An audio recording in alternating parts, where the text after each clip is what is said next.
lipstick comes in different textures. It comes in velvet, in matte, in satin, in gloss. Now, the LIT Satin Matte Lipstick has a matte finish, but also has the smoothness, the creamy texture of satin. Now, what it doesn't dry out your lips, it keeps it hydrated and you can wear it all day and it's very comfortable on the lips. The Satin Matte Lipstick comes in 14 different shades. For every mood you have basically a lip shade. For all the girls who want to be confident and bold and make a statement, I would use the Sinner. Another favorite, it's a very perfect red. So if you're feeling a little creative or a little experimental, you can use a fun pop color like a bright pink, such as the Affair. If you feel soft, pretty, cute, you have all the color range of nude, pinks and corals. So for example, the Two Broke Girls, it's a light, soft brown nude.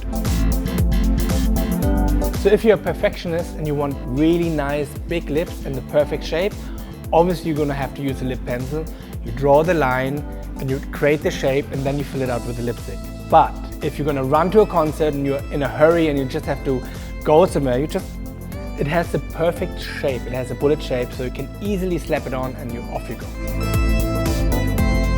So what I find really cool about these lipsticks is they're very highly pigmented, they're very colorful, very vibrant, and I think there's a shade for everybody in there.